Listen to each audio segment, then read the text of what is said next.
Yeah. Okay, so welcome again. This morning we are talking about whatever happens to common good and why it matters in time of coronavirus.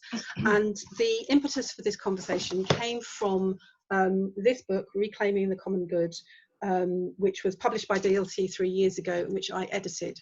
The purpose of the book was to explore a sense of the loss some of us feel about what's happened to the common good, not just in our society, but in the world today. And it was our attempt to explore why that's happened and what we might be able to do about it. So the book is in 4 parts. The first part is an elegant essay by Patrick on the meaning of the common good and its history through time and philosophies related to it, particularly in relation to Christianity. Then we have 2 sections. One is service and society. The second is people and planet. And in those sections, we have collections of essays, 2 pairs each, so a pair of each on each subject. And the subjects we look at are British politics, welfare and austerity, migration, the environment, and peace and justice. And in each pair of essays, the first essay lays out where we are today and why we are where we are today. And the second essay lays out a vision for where we might be. And then the book is concluded by Simon Woodman's very elegant essay on Revelation and building the New Jerusalem. And that will be forming the sort of second part of our conversation today. So that's a little bit about the book. And if you haven't read it, it's available from DLT, and I'll put links up later to DLT's webpage. But I hope some of you might have read it, because I think it was a real joy to edit these essays. They're very thoughtful and engaging.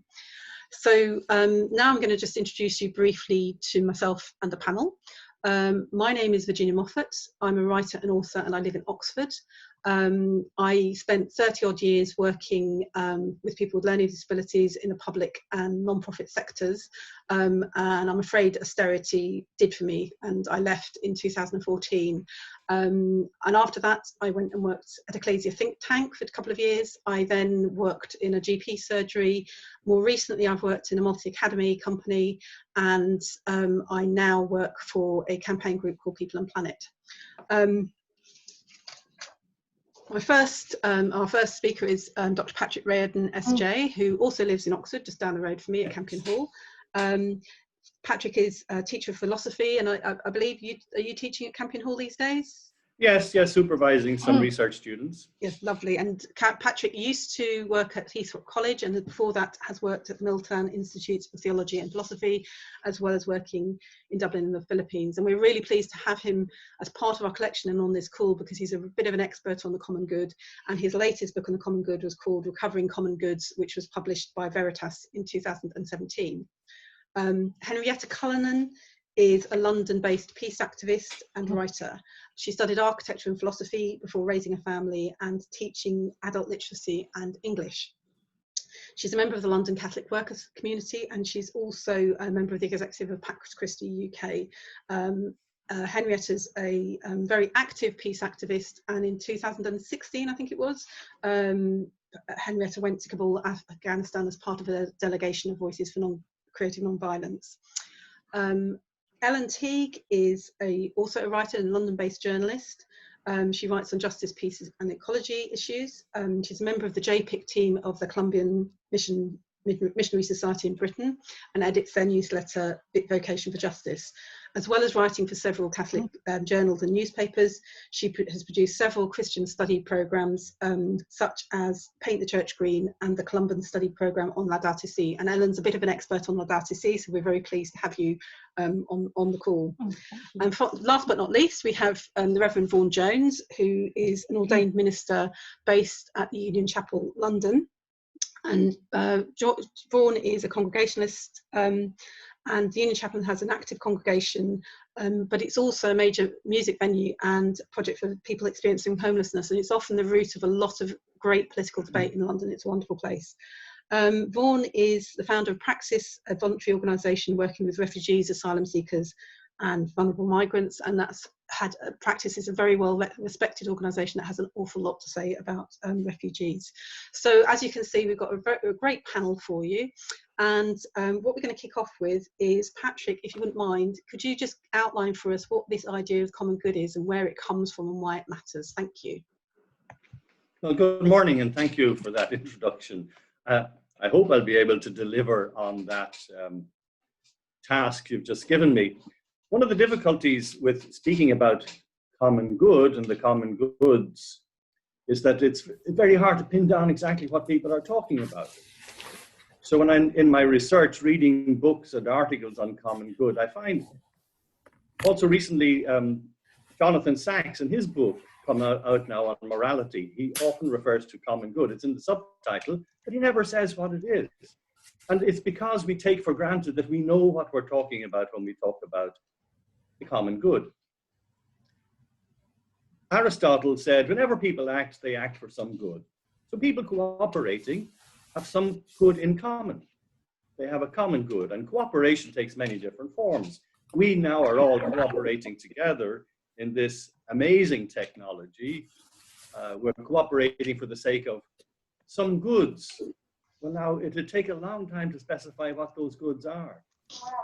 Truth, justice, peace, sustainability with the earth and creation. So it is quite a challenge to say what the good is. However, we can say what it is not. We can say what it is not. And for that, we have articulated we have spelled out a couple of criteria. If we are cooperating, and if in our cooperation, we are systematically excluding any person or groups of people from a share in what we are pursuing, then what we're doing is not for a common good, because we're excluding people. And that's something that Aristotle already articulated when he specified the difference between forms of rule that are for the benefit of the rulers and forms of rule that are for the benefit of everybody.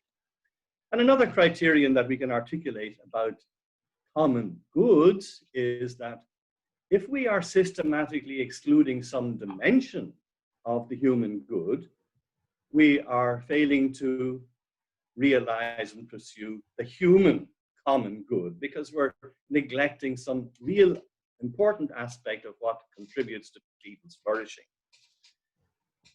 The first criterion there that I've expressed, you'll find Pope Paul VI in his letter on the development of peoples. He formulated that as the common good is the fulfillment of every person's fulfillment. And then that second criterion, he talked about the fulfillment of the whole person. So this is what the common good is in terms of a program. Ultimately, it is the complete fulfillment of every person and of the whole person. Now, when we look at our political existence, obviously, it's not going to be possible to design programs simply that have that as a goal. We have to concretize it. We have to bring it down to the nitty-gritty. And that's what happens at the political level, where we say, okay, well, what are the conditions that we need to have in place to enable people to do well, to live fully, to live to the extent of their capacity, to have a decent human existence? Well, we see that we have to put in position a lot of different conditions. We know what they are: healthcare, education, security, the rule of law, protection of people's dignity in various forms. Now, philosophers of different kinds have attempted to articulate what those conditions are, but that's what we pursue at the level of politics: how to achieve the fulfillment of people by putting in place the conditions that will enable them as groups and as individuals to do well, to live decently, to have good relationships with others. So that gets formulated then further in two fundamental principles that we are familiar with.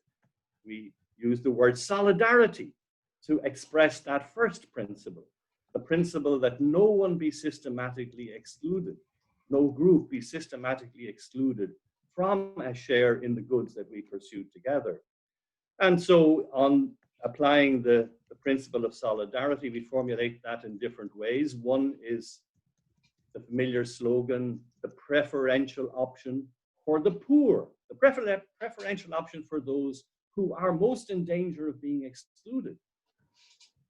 Our attention to solidarity, to care for the common good, requires of us, first of all, to look for those who are in danger of being left out. And of course, that's what we see expressed in Black Lives Matter. That's what we see expressed in the history of feminism. When we come to appreciate there has been a systematic exclusion of involvement of that whole section of humanity in participation in the pursuit of the good. So the second criterion about no dimension of the human good should be excluded, we see that expressed in the principle of subsidiarity, another fundamental principle in the tradition of Catholic social thought.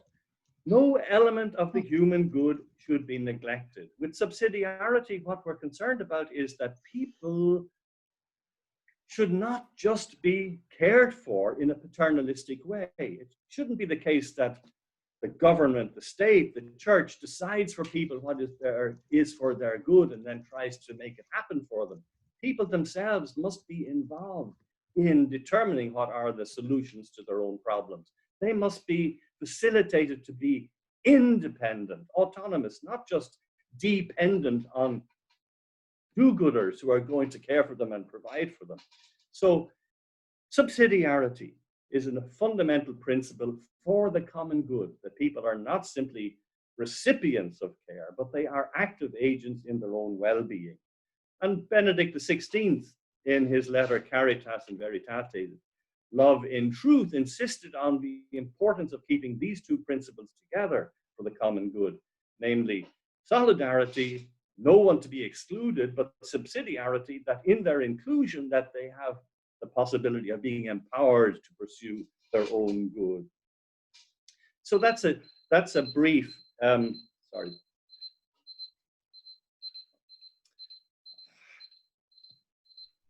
Don't worry, these things happen.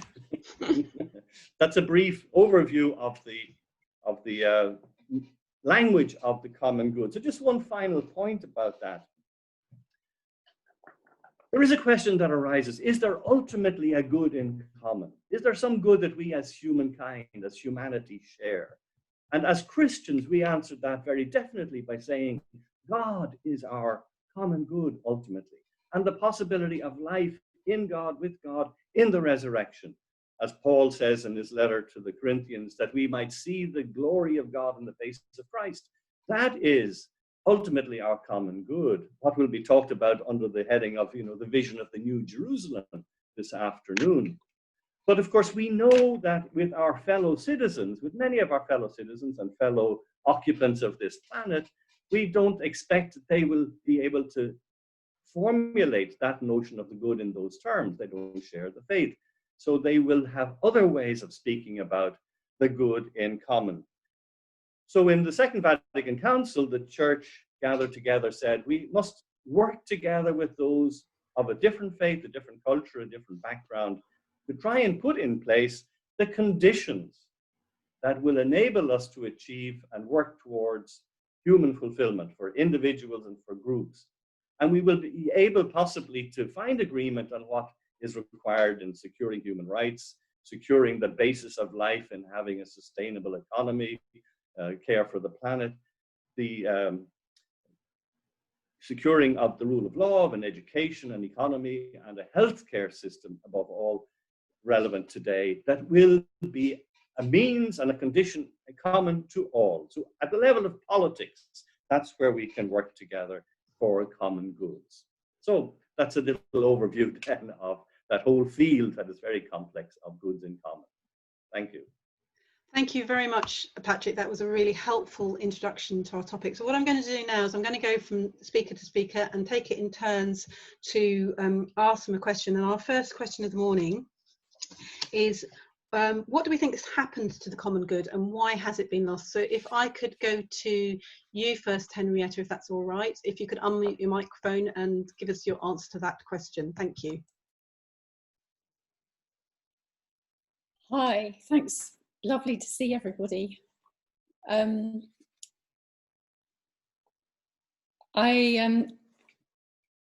just thought my chapter was about defence and security, but I just thought I'd start with my personal experience, our water has been nearly cut off, and our mutual aid chat has been alive with people sharing their experiences of having no water.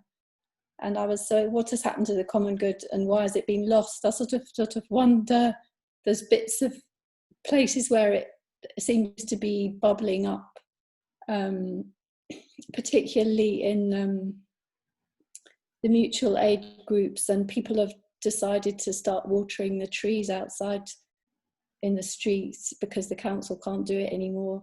But on the other hand, the one beautiful common good we have, our local fields, the marshes, people have been mad about them at the moment, but they're just covered in rubbish in the evening, which is very sad.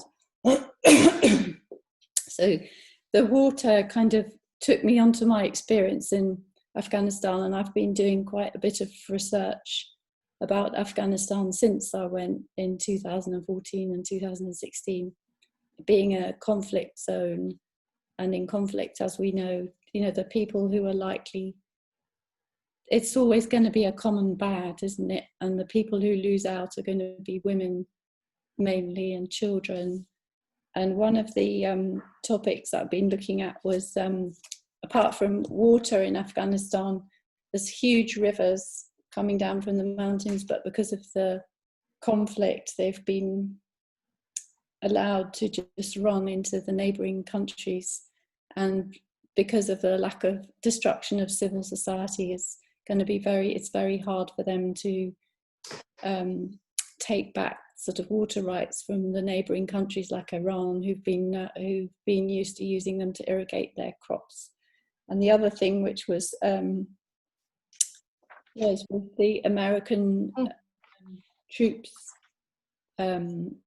leaving Afghanistan, well, they've been leaving for ages. People have been looking at mining, and Afghanistan has enormous mineral resources of all kinds, from copper to the lithium that you need in your computer, in your iPhone or your electric car. And there was, on the one hand, the government banned all mining, and but at the same time, the Taliban has been conducting illegal mining for a long time.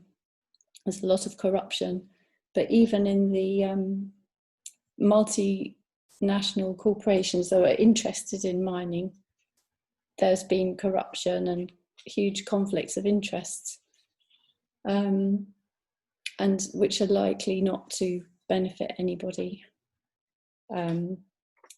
And women particularly, since most people in Afghanistan are working in agriculture, and women particularly, they're going to have to walk further for water. Water sources can be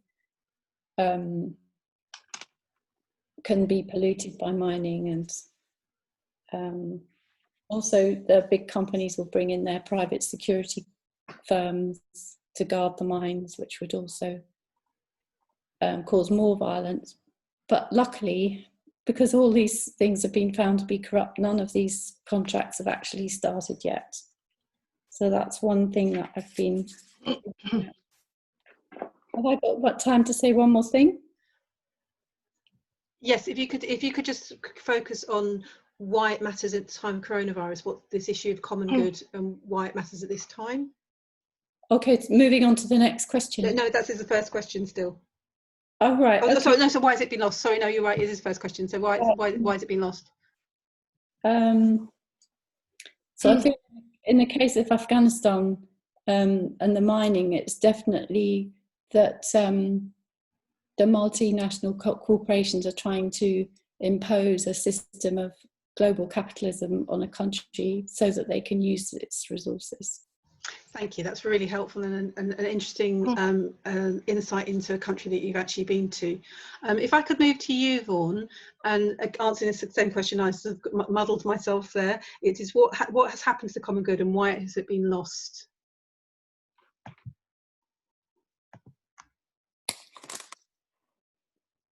You need to unmute yourself. Unmute. Done it. Yes, I mean, my chapter was about migration, and I think since the book was written, I think some things have changed and something remains the same. And Patrick talked about conditions, and the conditions for migration continue as they have for centuries. And one of which is, again, linking to what Patrick said, one is people's agency, people's aspirations, people's hopes, people's adventure, people's romance. There are all kinds of positive reasons why people are on the move. But there are some conditions in the contemporary world that make migration different perhaps to other generations. I mean, one is it's always been a globalized economy in a strange kind of way, but the immediate ability of people to move and transnational corporations, transnational institutions means that people do move. But the other conditions, particularly conditions for forced displacement, continue and are very serious. War, internal conflict, and so the situation currently in Eritrea, in Yemen, in Syria, have got a huge impact on forced migration, just as environmental degradation also impacts upon forced migration or people's reasons for moving, and internal repression and impoverishment. So those things are the conditions which, in a sense, sort of make migration a problematic area for people. And I think the kind of contemporary responses are increasingly about walling nation states. I mean, I think when we wrote the book, Donald Trump was in his early days, but Donald Trump's wall is by no means the only wall around a nation state.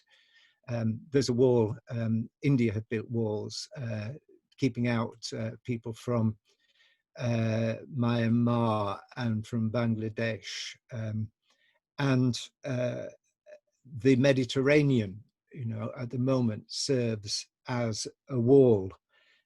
So the nation state, and I think increasingly people are looking to narrow down their view of how you respond to the common good by bunkering down into the nation state, means that the excluded groups are going to be those people who need safety and protection, and the securitization of the nation state then becomes a very problematic area. And I guess the lack of recognition of the importance of international institutions, the UN, World Health Organizations, these kind of international bodies, and international law. I mean, at the end of the day, the Geneva Convention is barely recognized now. People just ignore it. And I think the other thing to say is that in Britain, the issue of migration has gone down in terms of people's concern for it and the concern of the popular press in the last couple of years. And what that has shown is that migrants were a pawn for the Brexit argument. The hysteria that was whipped up around migration was actually not about migrants at all. It was about the Brexit agenda, and now that has gone.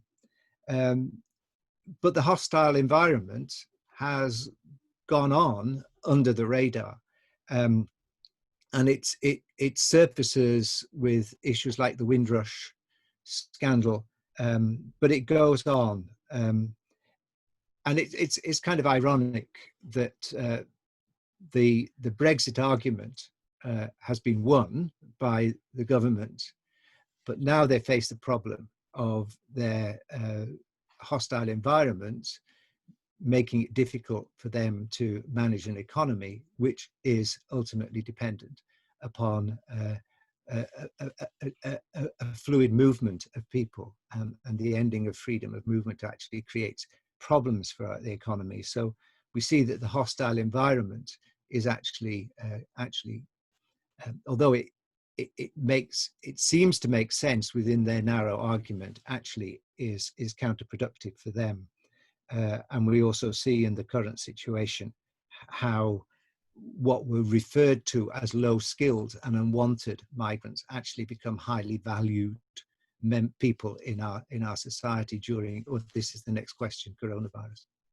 Thank you. That's really helpful. That's a really useful understanding of migration, and I think very valid points about both Brexit and the hostile environment. Can I turn to you, Ellen, to answer this question? What's happened to common good? Why is it being lost? Well, when I think of the common good, I think of the whole environmental context, the most basic needs we have for fresh air, for water, a clean environment, nutritious food. These have all been undermined in recent decades. The climate, the stability of our climate has been completely undermined. But what are the reasons for that? I mean, Henrietta highlighted militarism, the notion of security as being based around defense and spending money on the military. Our economic model, which has been extremely unjust. It's allowed people to be left behind, the majority of people, while others, a very small minority, can flourish.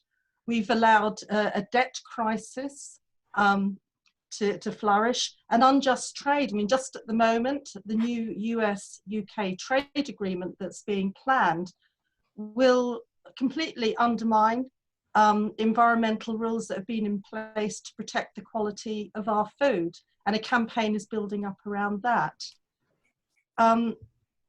There's been some appalling leadership. Can I mention President Trump undermining environmental legislation? 64 environmental regulations have been rolled back in the US, and we're just hearing that the US administration plans to open up Arctic areas to drilling, areas that must be protected.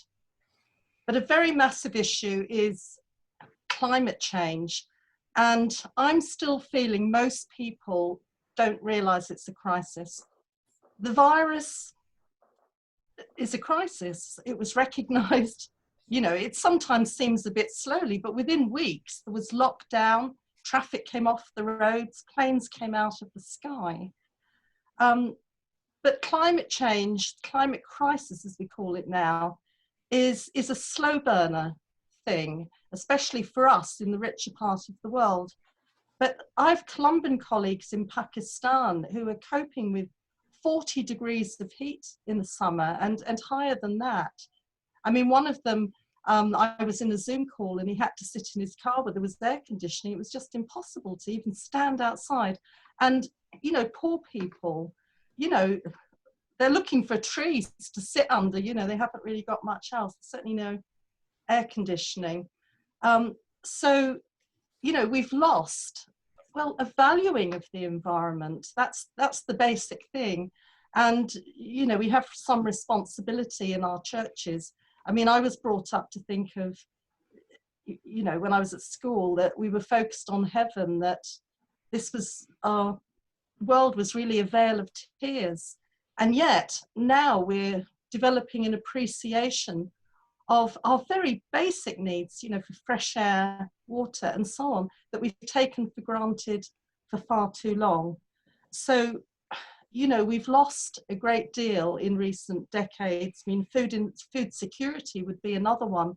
The complete undermining of smallholder agriculture by industrial farming, the corporate world and its links to mining, extractive industries. I mean, just in the last few weeks, Rio Tinto has blown up an Australian Aboriginal site that went back 50,000 years. I mean, how dare they? And, you know, they've done that, and I don't think there'll be great repercussions, even though it's all over the media. So a lot of the common good has been lost, but there are wonderful things as well. Do you want me to mention some things, or do you prefer No, to we do will. that later? Let's kick that for later. That was kind of this part of the question. So, Okay, so a lot has been lost, but the virus has shown us that changes can come overnight. And what the Pope talks about in Laudato Si, the need for ecological conversion, is all part of rebuilding that common good. Thank you very much, Ellen. That's really, really helpful. So if I hand this question to you, Patrick, and then I'll summarise and move on to the next question. So what has happened to common good? Why has it been lost, do you think, Patrick? Helen has just been listing very well a whole lot of goods in common that have been neglected. I suppose as a philosopher, I focus on the ideas and why has the idea of the common good been lost? Well, I think we have to face the fact that it is largely because of the abuse of the notion of goods in common, of common goods, that respect for common goods has been lost. We think of the excesses of nationalism, the excesses of socialism, communism, but also think within our own history as Christians, the excess of authorities in demanding of people that they make sacrifices that weren't always, as we can see with critical hindsight, weren't always for goods in common. They were for protecting the establishment, for protecting the authority and the positions of those in power, protecting the institution. So the notion of common good has been abused. And it's been in reaction to too much authoritarianism, perhaps, that the traditions of liberalism have developed and strengthened, emphasizing the importance of protecting individuals and their liberties and rights against the bodies that represent the communal, the community, against authority and government. So in the history of thought, the concentration on the individual with its rights, with its demand for autonomy, for independence, has replaced to a large extent talk of goods in common. These are not in competition with one another. No one as an individual can do well unless there is a whole community, a whole organization and sets of organizations to support them. Similarly, no organization or group can flourish if its individuals, its members are not flourishing. So there is a swing from one to the other. What we need is a balance. And I think it's in the context of crises like the one we're in, the several crises we're facing at the moment, that we're challenged to work on that balance in the small scale, but also in the large scale. Thank you. I think that's given a really good sense of some of the things that we've lost. And I just wanted, just before we move on to the next question, to highlight a couple of other areas that we haven't touched on in the state of the influence of the political ideology of the last 40 years has been neoliberalism. And I think what, Patrick, you were just talking about, the sense of the kind of balance between individual and communal has been completely lost. It's gone so far to the individual, my rights, my wealth, my power against the rights of the individual, which is what the group, which is what you were talking about, Ellen. So many people have been left behind with our economic thinking. And that's led in this country to the last decade of austerity, and the idea that we were all in it together 10 years ago is looking a little bit hollow now, as we've seen public sector services stripped back, we've seen assaults on welfare benefits, and the poorest people in society have been bearing the brunt for the last 10 years and are bearing the brunt of coronavirus. And ironically as well, the kind of stripping down of our infrastructure and the impoverishing of our public sector services means we are less resilient in facing this crisis today. So that neatly leads us to our next question, which I sort of slightly muddled you with, Henrietta, by sort of throwing in just now. But why is it important for us to be working for the common good during the coronavirus? And if I can take Vaughan first, so to rotate our speakers round. Okay. I think the first thing I want to say is that there was a kind of mindset which created the hostile environment, which created Brexit. And I think it's the same mindset amongst the current political leadership, which has created the inadequate response to the coronavirus.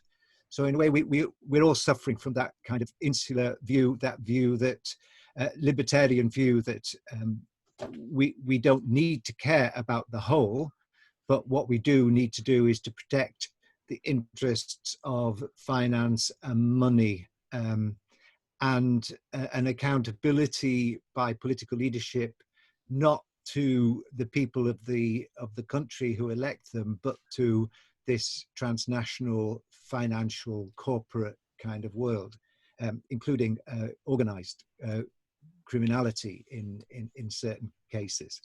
So I think we have to see the response to the coronavirus as part of a bigger problem of the style and nature of political leadership that we have. One that, in a sense, migrants always get it first. They got the hostile environment first. And now we get that inadequate planning, this inadequate care, this inadequate resourcing coming back to us.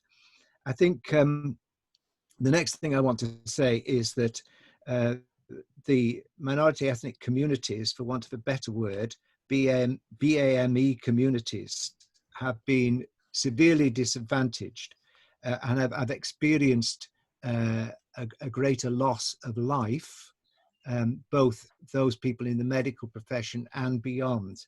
And there has to be a reason for that. And it's interesting when people, intelligent, expert people, say that they don't know what the reason could possibly be, and we research that. Whereas I think many of us around on this call will know exactly what the reasons are. Consistent disadvantage, racism, small issues of racism, people not getting the same PPE as other people, people working in jobs where they have to be in contact with other people, while people like me can sit at home and talk to other people on Zoom. So I think the level coronavirus has exposed the differential disadvantage of Black and minority ethnic communities in this country. I think the third thing I want to say is that coronavirus in some cases has been weaponized. Assad, has ensured that his opponents don't get access to medical treatment. The Uyghur in China, in their detention camps. So I think in that sense, we can't assume. And I think also sometimes the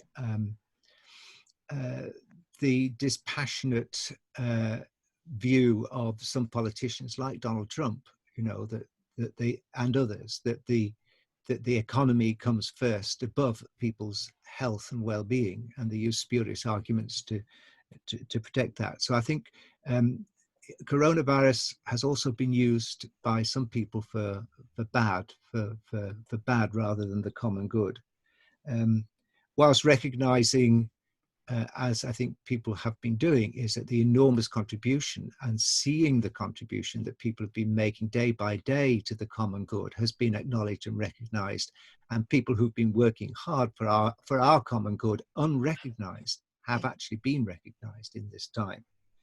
And the final thing I want to say is, just thinking about people who are in situations where they're trapped, people in detention centers, people in refugee settlements, where the health and care, and that would apply to prisons as well, where people who are trapped and held against their will or because of their forced circumstances really are not in a position to protect themselves or their families from the virus.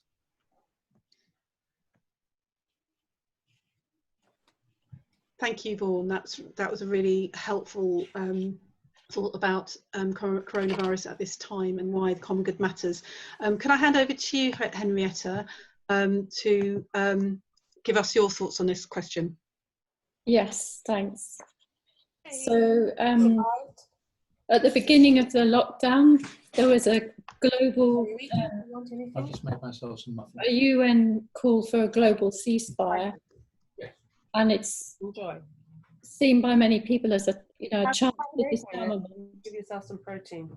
Sorry, there's somebody in the background. I've lost you a bit, Henrietta. So somebody talking in the background. Is it on your call or is it somewhere else? Not on my call, no. No. Okay, I think it's been muted. If people could make sure they keep muting. Sorry, Henrietta, can I carry on? So a general call for disarmament and global ceasefire, and people were definitely suddenly aware that the billions spent on Trident weren't going to protect us from the virus. As the psalm says, a vain hope for safety is a horse. During coronavirus, Trident can't save us. I was very interested during the beginning of the lockdown. I was also self-isolating by the use of war imagery in the way that politicians talked about the virus. And we live in a very militarized society. The people talked about the healthcare staff as heroes on the front line, and they talked about a secret enemy as if the virus was not telling us something. I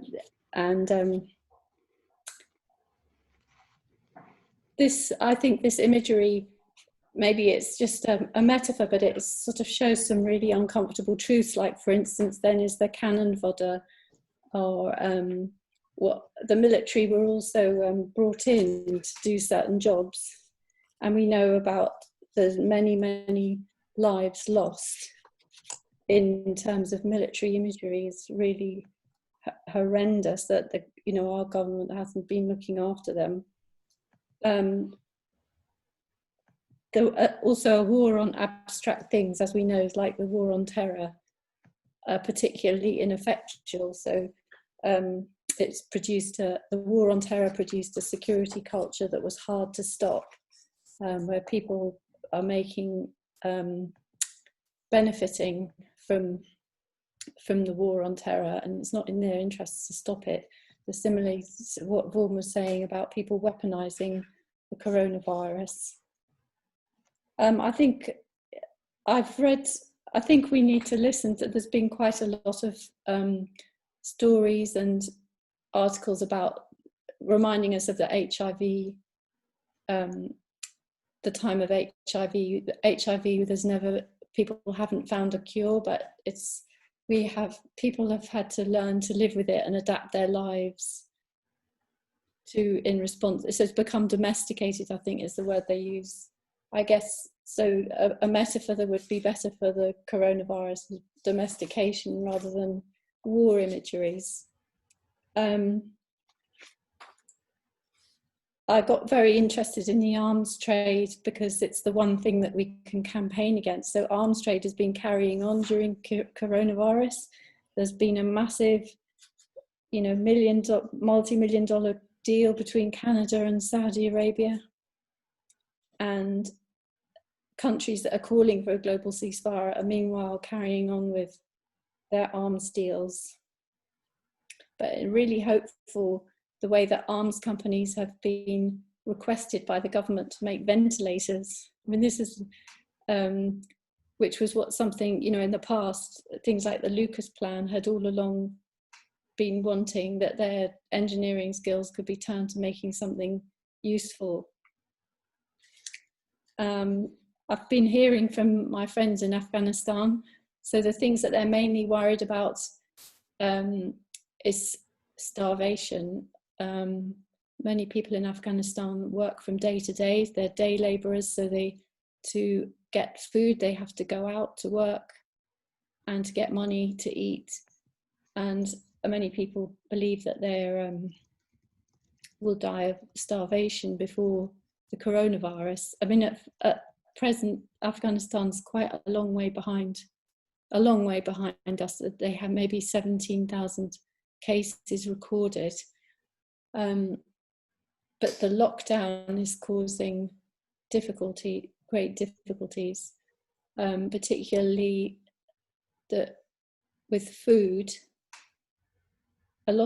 Most people, maybe a third of people in Afghanistan only eat. They rely on 5 staple foodstuffs, which are wheat, rice, oil, beans, potatoes. And then some people even only have 3 things to eat, which is rice, oil, and sugar. So the lack of infrastructure and lack of hospitals, particularly in rural areas, means that the response is going to be quickly overwhelmed. Thank you. And That's really helpful. Sorry, I'm going to have to cut you short because we have other speakers. So, but that's a really helpful understanding of peace and conflict. And I think that point about the arms trade is really valid and almost ironic, really, in that kind of campaign aim. Can I hand over to Ellen to answer this question? Right, why the common good matters at a time of coronavirus? Well, it's only a notion of the common good that has kept tens of thousands of people alive globally. In this country, 3 million children have been facing food poverty, some starvation because of the food voucher system, which has been completely inadequate. Catholic schools have been reaching into their own coffers to give out food vouchers to their children. And in other countries, the Caritas network and bishops' conferences, I'm thinking in South Africa, Columbans in Peru, who are giving money to the poor communities. Although there is some government help for people, they need to have a bank account. And, a good 40% don't have it. So that sort of charitable giving has relied on a notion of the common good where we just don't hole up ourselves and, not recognise which is going on locally. And one thing I would say at the time of coronavirus is that my community has always been the church, my local parish community, the Catholic schools I've been involved with. But at the time of coronavirus, I've really recognised the local community, our local health centre. Within 2 weeks of lockdown, they had set up a whole network of volunteers. I mean, my husband's one of the people who coordinates volunteers, and I found out about elderly people in my road who couldn't get out. I didn't even know about them before. Tremendous generosity. So at this time of coronavirus, the common good has been vital. But let's think about the common good in relation to the global environmental picture as well. And that brings in sort of justice and peace thinking. I'm looking at structural issues. For example, in Eastern India, Bangladesh, they're coping with the virus. People were locking down, even poor people in little hovels, not really going out. And then they're hit by a typhoon on top of that. That really for them, it's impossible to ignore the environmental factors because they're on their back. And climate change all the time, worsening water problems, food problems. And as I've said before, I think the virus has highlighted that we need to really get into the long-term thinking directly in terms of virus pandemics. For example, the encroachment of human society into wildlife areas, the wet markets in Wuhan and other places throughout Asia where pangolins, other wild animals are in contact, they're killed on site. There's all sorts of opportunities for new viruses to emerge and then to spread and perhaps to go around the world. So we need to really be looking at our environmental priorities, even if we don't really value the environment, which is a ridiculous notion. But I've speak at a lot of meetings, and I've heard plenty of people who don't recognise the importance of biodiversity, for example. Why do we need, a range of apples? We only need about 10, 10 species. There's such ignorance about the role of biodiversity in food security and in health and so on. So this time is an opportunity to,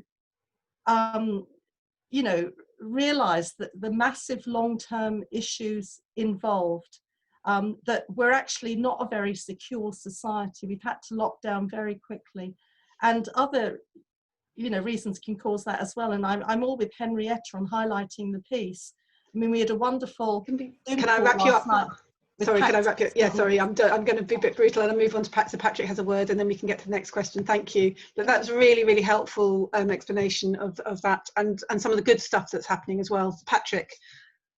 Well, just 2 points in relation to COVID, because a lot has been said, but isn't it clear how quickly people began to be aware of the NHS as a good in common for this society?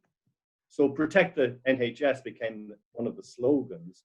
And if you think back a short time ago, all the debates about NHS were about privatization, were about allowing there to be some subcontracting and other. So concentrating on the NHS as a common good, of course, it is one of the instruments for the more ultimate good, which is thriving community, the flourishing of individuals and of groups. So that's the first point. The second point is how spontaneously, without having to, as it were, appeal to principles, people apply the principle of non-exclusion. So who is excluded from the care offered by the NHS? And for me, it was a surprise to discover that the care system is not part of the NHS, that care homes are not under that umbrella of the National Health Service. So a big concern then for who is excluded in terms of the residents and the workers in the care homes.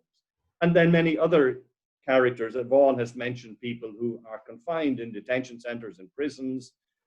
So our attention has been drawn to them, applying this principle of solidarity, that no one be excluded and no group be systematically excluded from a share in the goods for the sake of which together we cooperate and pay our taxes and support the policies of enlightened parties and government.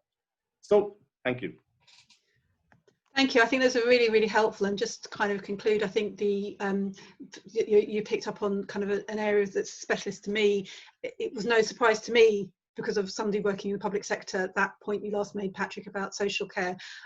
It's also no surprise to anybody who's worked in social care that we've had this disaster in the care homes. We could all see it coming.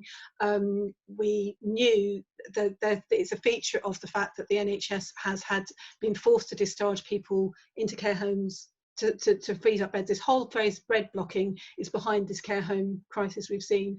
But I think Ellen pointed out some beautiful stuff, communal stuff. I think in my city, in our city in Oxford, there's an awful lot going on, people looking after their neighbours. I know Simon Duffy, who's on this call, has talked a lot about what's going on in Sheffield. There's a lot of communal stuff. And I think there is a moment where we are refinding the importance of the common good, just as we're seeing some of the damages that have been done to it. So my final question, and then we will be able to open up, and I'm sorry I've had to sort of cut some of our speakers a bit short. There are four of you, and so try and be pithy with his arguments, answers, so we can have some comments from the audience. The final question relates to Black Lives Matters, because for some people this seems to be a sudden explosion out of nowhere, but for anybody that's been paying attention to the last 7 years, Black Lives Matters came out of Ferguson in 2015, and so that's 5 years ago, but I think it started before then, but became big in 2015 and has not been very visible in recent years, but suddenly has come to the fore. And we've seen this explosion of rage at racial structural racism, not just in America but across the world, and it's causing us to look at racism in our own society.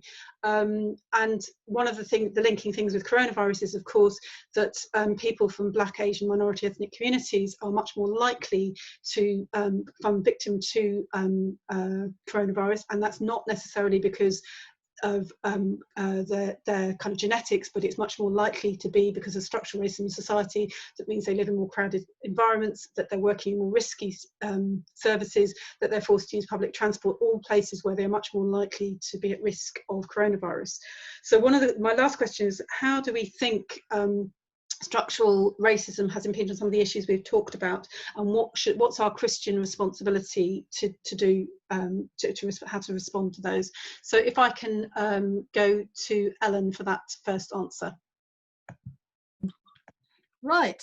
Black Lives Matter. Well, you know, for me, I mean, I worked for CAFOD for 8 years before working with the Columbans. Tolerance of poverty, I think, is very much linked to racism. I mean, I've heard things like, well, you know, they're used to it. they don't need the variety of food, they live with insecurity. You know, there's a lot of racism that underpins, you know, we'll give to charity, but tolerating the system, I think, is very much underpinned by racism. A lack of interest, really, in the impact of slavery in building up our economic wealth in our country and in other countries. And to see that slavery now maintains the system. The Vatican's new COVID-19 Commission has highlighted the conditions of agricultural labourers as one of the areas that they feel needs attention. A lot of agricultural labourers, you know, are migrants and work in really slave-like conditions.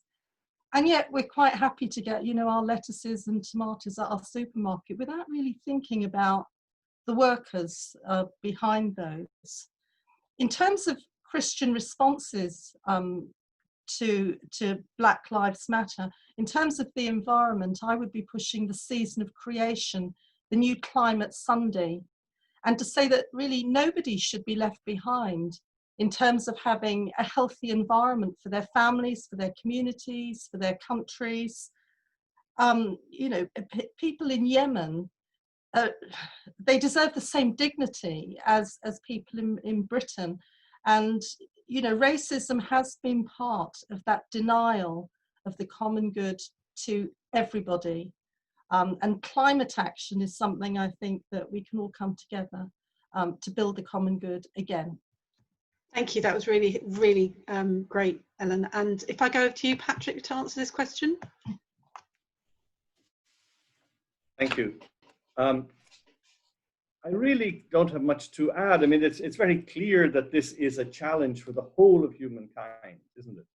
And we must be attentive to the way in which, as Christians, as Christian communities, we must be not simply burdened as everyone else is, but we must be to the fore in trying to witness to the fundamental dignity of every human being, of all human groups, that is God's will for the people of different backgrounds and different histories, that they are all to be his children, they all are his children, and that is what we have to give witness to in the way in which we respond to this challenge. I think the emphasis on the local is what comes to my mind, in the sense we can watch the news and see what's happening in America, but what can we do about America? And we can look then at what's happening in Britain in general, the United Kingdom, but there are very specific points. Here in Oxford, for instance, I'm involved representing Campion Hall in the discussions of the university about how to increase the participation of students from the BAME group. And that is seriously taken on by the university, and there has been some success. There's a long way to go, but it's in the local context that one makes one's contribution on this, signaling also, I think, to one's politicians that we will not tolerate, we will not accept that kind of attitude to the other, to people of different cultures and backgrounds, that is represented, as Vaughan was saying, in some of the bitterness and viciousness of the Brexit debates. Thank you, that was really helpful. So over to you, Henrietta. You need to unmute. Yeah. Well, I think firstly, those two big issues that we can focus on immediately that are relevant to us here, and one being the arms trade. People have spoken quite a bit about we are selling less lethal weapons or non-lethal weapons to the US and other countries, for instance, Bahrain, where they can be used against, where they're used by police against their own people. And the other is immigration policy, which has underlying racism, as Vaughan describes, since the sort of 1968 Immigration Act, I think it is, when they wanted to stop brown British citizens coming here. And this is really evident, it's really under our noses. And for instance, in Calais, when I used to visit, say, twice a year for a bit, and all the refugees and migrants they had no access to water, no food, no, as we know, nowhere to stay. This is like a really vivid illustration of the racism underlying our immigration policies. As a Christian and as part of the Catholic Worker, especially in America, has done a lot of work on looking at its white privilege and whether it is a racist institution. And it's quite, I think this is really important work, but as Patrick said, for us here, it's about what we're doing and how to do it better. So, for instance, I've been working in a shelter for women and they've not imprisoned, but until recently they've had to sort of stay in the house and have had very little. They've started to get, cabin fever really, and we tried to work out a way of sharing housework. And I realised, we had a wonderful meeting and we were all very pleased about it. But in the end, it was white volunteers who had designed the way the meeting would go, how it would be structured, and so next time I have to keep working on it to make sure this we're aware of what we're doing. I mean, as a teacher, I have had loads and loads of, this subject comes up a lot in teaching, but so it is about local issues. Yeah. Thank you. And I think recognising our own privilege and how it manifests and how we need to change is one of the critical things I think that we're being called to at this moment. So over to you, Vaughan, to conclude on this question. All right. I mean, the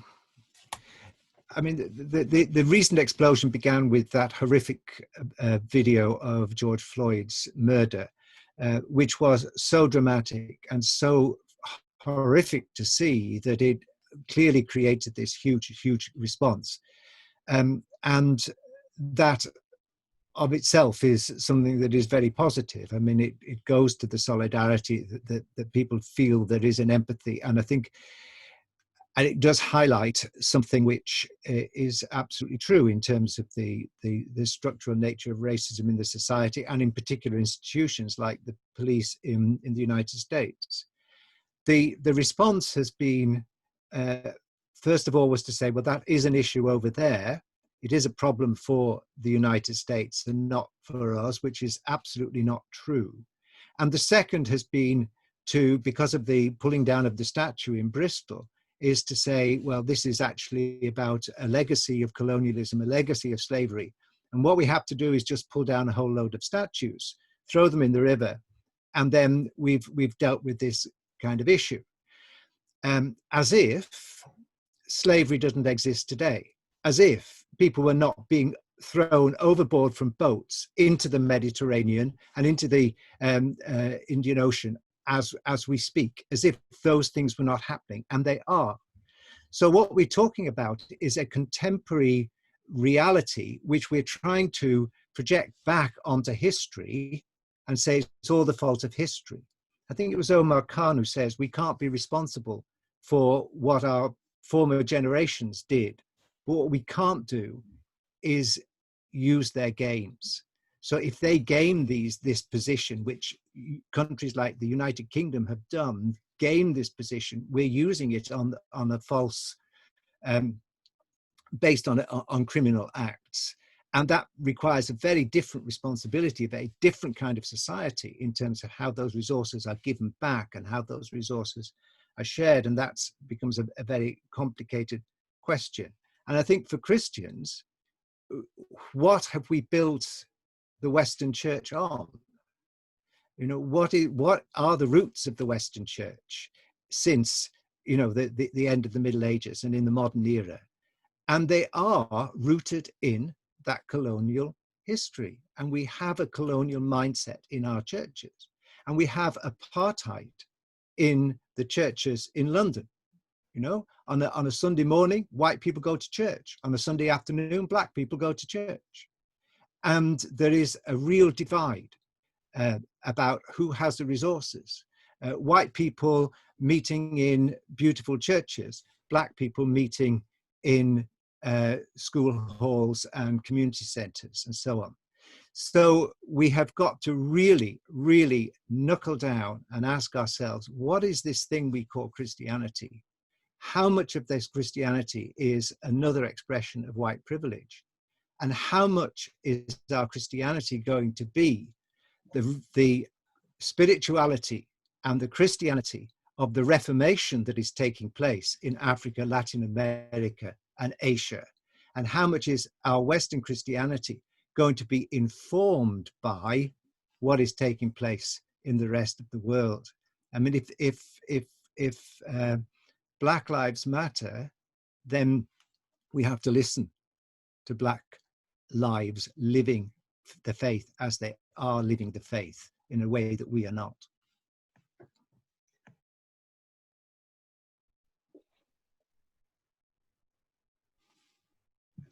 You're muted. Sorry, I muted myself. Thank you, Vaughan. That was a really challenging question to end on, because I think you're absolutely right. We in the Christian churches in the West have, we're part of this colonial history, and that is part of the structural racism today. And I think that the issue of the statues is a very interesting one, because I think if it sticks at the statues, it's a very static issue. But if it's a statues as representation of that long, complex history, and let's bring that long history down with us as well as the statue, then I think it's something really valid and something very exciting. So I'm going to open it up to questions now, just to sort of pick up on some things that were in the chat. Earlier on, there wasn't quite an opportunity to mention this, but Ruby Gilmore mentioned that William Temple articulated the balance between individual autonomy and the common good in his book Christianity and Social Order. And I'm glad you mentioned it, Ruby, because both Bernadette Meaden and Simon Duffy talk about William Temple a lot in their chapters in this book, and he is one of our heroes, really, in terms of all of our sort of thinking. But I noticed there were a couple of questions came in at the end, so I'm going to go to the first one. And from John Gillibrand. Thank you, John. So John says, as an Anglican priest, I'm very much in South Wales, I'm very much thinking about what a thriving community will look like and how local churches will contribute to that. And in what will probably be utterly changed circumstances. Sorry, that moving this down. I keep going to the next question. Especially, sorry, I keep losing this bit of the end of the question. The question I would ask is, what will need to be done about all of this in practical terms at a local level? So that's the first question. We've got a second question from Savi Hensman on Black Lives Matter. So if we can take the first one about local level. Just a quick one-liner from everybody, what you think could be done at a local level. I think some people have touched on it. So I'm going to just go with the order of my screen. Henrietta? Well, I think we've been thinking about this a lot because as the Catholic worker, we've been doing with another team in the United Reformed Church, we've been doing a weekly meal, and that is my Sunday. That's great, thank you. Ellen? The eco-congregation Live Simply parishes, because these parishes do have dimensions of hearing the cry of the earth and the cry of the poor, and then dimensions of sort of liturgy, education, lifestyle, but also advocacy. Very, very important too. Thank you. Patrick? I think we need to listen to what local communities are managing and also listen to the problems that they are experiencing. And that's what I would want to do, is listen rather than have a proposal or a contribution to make further. Thank you. Vaughan? Well, I think lots of people are doing really useful things in terms of community building. I think the only thing I would caution is that we also think seriously and talk and think as well as do, that we have genuine praxis, action and reflection, because I think there's a tendency to do a knee-jerk thing, which is to say, let's start a food bank, let's have a night shelter, let's do this. Not that those things are bad, but actually you need responses that are about a social change process, as well as, not instead of, but as well as the immediate support. So it is that link between humanitarian and community building and policy change that we need to build in as a sort of dynamic. Thank you. And I would just add to that I think we have a local responsibility to challenge local politicians and local services to be better. There is a national issue as well, but on a local level, I think we use our political voices. I think we're going to return to this when we do the vision thing this afternoon, but I think that's a really useful starting point. Thank you, John. So Savi asks, Ray Black Lives Matter, how can fears that taking on board issues raised by BME people in churches and communities might be divisive or distressing to white people in churches in wider society, especially when this involves state bodies such as police, immigration service and faith communities themselves. So I guess the question you're asking, Savi, is how do we do this without being divisive?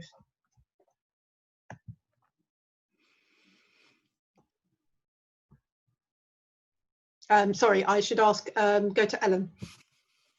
You know, they might feel distressed. Well, that's just too bad, in my feeling.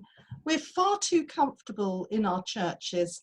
We need to be made more uncomfortable. I know there are ways and ways of doing that without really, assaulting people's senses. But I think we do need to get a bit more divisive and honest, really, about the position of BME people in our churches, especially now that we appreciate their role in our health services and the role they've played in assisting the victims of coronavirus, a crucial role, and many of them have given their lives for it. Thank you, Ellen. Patrick. I agree in principle that politics is about managing conflict without resorting to violence. And one of the fallacies is to think that being community means there's no conflict. Of course, there's lots of conflict, and we stand to lose a lot if justice is to be done. And people have to be comfortable enough to face their own fears and to realize that the challenge in being a Christian, the challenge in being a just citizen in a just society, is to let go, to take up the cross in a real sense, to let go of those things in which we invest ourselves, which are preventing us from being fully alive, fully human alongside our brothers and sisters who are in need. So being divisive is intrinsic to being political, being community. It's how we manage that. And that has to require not just conversation, deliberation, but also spiritual accompaniment, because people need help in dealing with their fears and in being confronted with the challenge to love and the challenge to take up the cross. Thank you. Vaughan? Yes, I think Amos must have been pretty difficult to live with, if you think about it. And, this prophetic voice has got to be heard and said fearlessly. I think what is needed in the church is a balance between the prophetic and the pastoral. And so that the people who are distressed are still people, and their distress is still real and must be understood. But that doesn't mean to say that you then at the same time have to compromise on the prophetic message of the common good. To have one group that's distressed and one group that is alienated is not the common good. It's actually how you bring those two things together. And I do think it is about the combination of the prophetic and the pastoral in ministry. Thank you. And Henrietta, your thoughts on this question? Well, I would leap to the Catholic worker. The co-founder was Peter Morin, and one of the things he repeatedly said that the scholars, I guess he meant the kind of middle class people in Catholic worker communities, were going to learn from doing the works of mercy. And the works of mercy in Matthew are much, much more than just a humanitarian response And he's writing that we learn from doing them, we're going to change things from doing them. And I think that my church was just beginning to think about being more involved in pastoral action. And I think this is where relationships are formed, relationships grow and improve, and work improves. I think, you know, whether it's, they sound like simple things, but I think the people who do them every day by day by day learn an enormous amount and grow in relationships. Thank you. We've got a few kind of comments coming back from that. I just wanted to add that there was a comment in the chat that about a white friend who seems to have become very racist during lockdown. This is Mary Stevens. My analysis of her position suggests that she's living with crippling fear within a contemporary world situation. How might this be distressed? This is just as not just too bad, but a real pain in people's lives. How do we deal with this without making things worse? And I think both Vaughan and I think Henrietta both spoke about pastoral, you know, understanding and recognising distress. And I think sometimes my take on the last 10 years has been so many people have been deprived so much, it has raised people's fear levels, and then it's very easy then to other a community, whether it be black community, Asian community, trans people, lesbians, gay people, disabled people. It's very easy to other and say those people are the people responsible. And I guess if somebody's frightened, our way of addressing that is trying to explore the fear, but at the same time gently sort of pointing out why focusing on one other group is not the answer, and actually reflecting it's our Christian responsibility. You know, Jesus was not a racist, and we're not called to be racist, so racism isn't the answer. Anne Mills noted that there was conflict in the early church, which of course there was, and I think it was Anne who also said we should need to involve different communities better in our churches.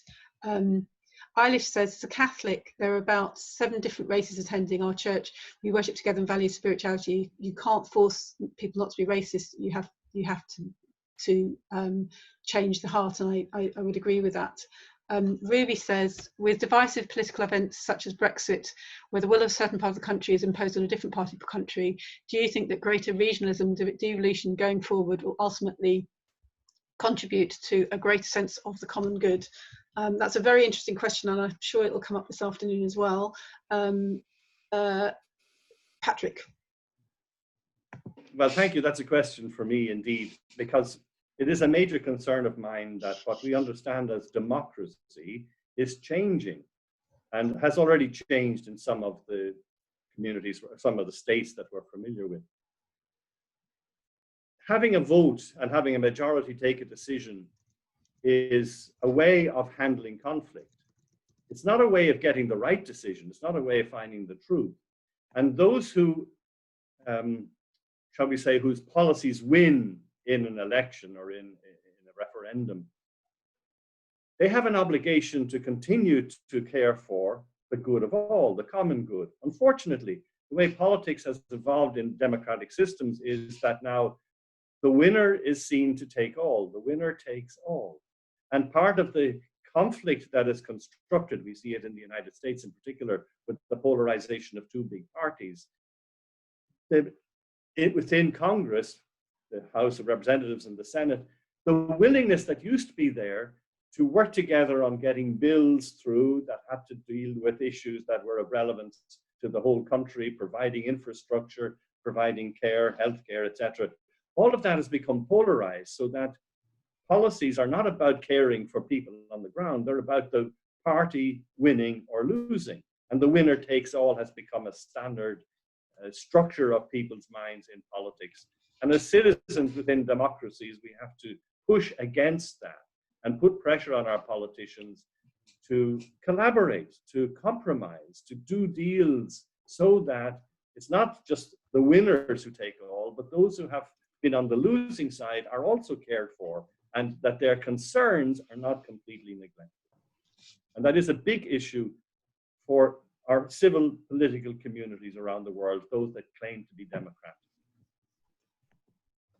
Thank you. I think that's a very excellent answer to that question. Does anybody quickly want to add to that? Henrietta?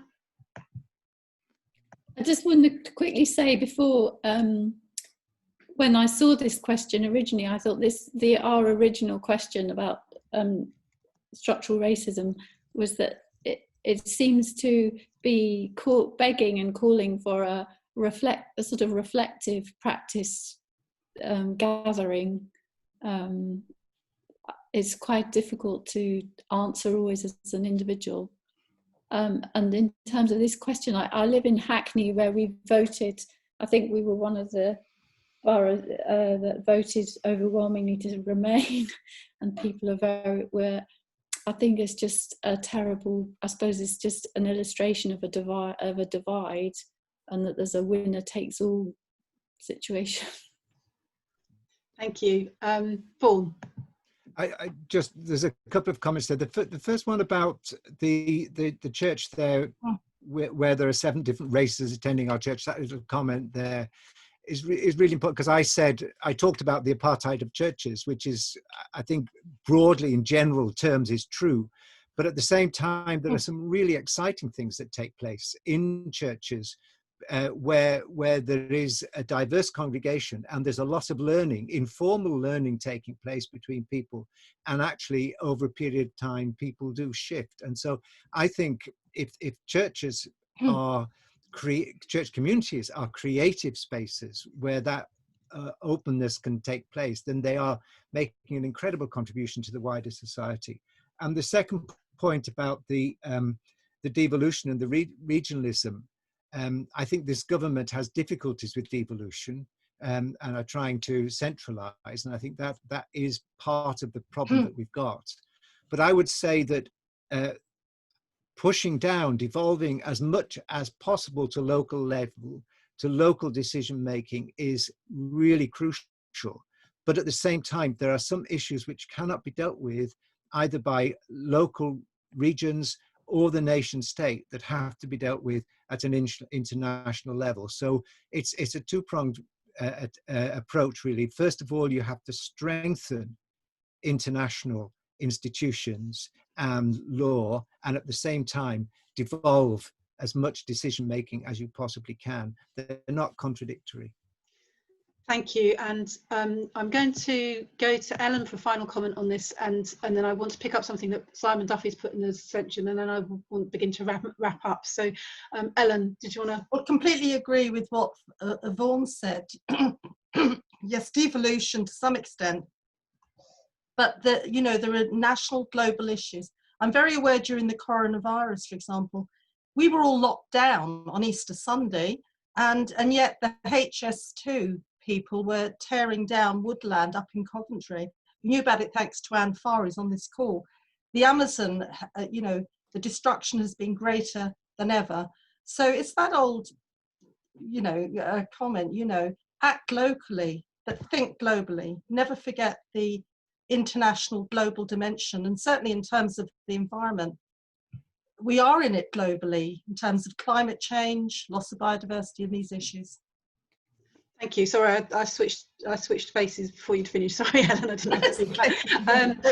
So we're grateful to have Simon Duffy in the audience, who's, as I say, one of our authors on this. And I know Simon is based in Sheffield, and we'll hear more from him this afternoon. But he has put very helpfully in the chat a link to his blog on regionalism, and I'm sure Simon will be talking a little bit more about that later.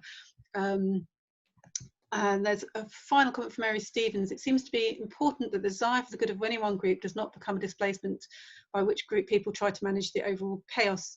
Any group is important but must not be eclipsed by the others. I can't see the, sorry, if I go down, I can't see the last comment. I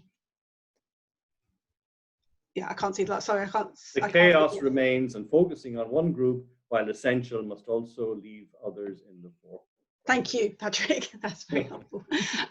So I just wanted to finish there. There seems quite a good point to finish. But before we do, I wanted to call on David Maloney, if you wouldn't mind, just to say a brief word about DLT Books, who've hosted this event. Right. Yeah. Thanks, Virginia. I wasn't expecting that. Do you mean just about Just if you the? wanted to just briefly mention about Reclaiming the Common Good and other books that you've got, because I think the reason I want to mention it is because of you being a small press in a time of coronavirus. Mm-hmm. Yeah, it's been, there are 4 of us here at DLT. We're a common ownership company, which I think is, it's something that's often, it creates quite a few challenges for us, but in times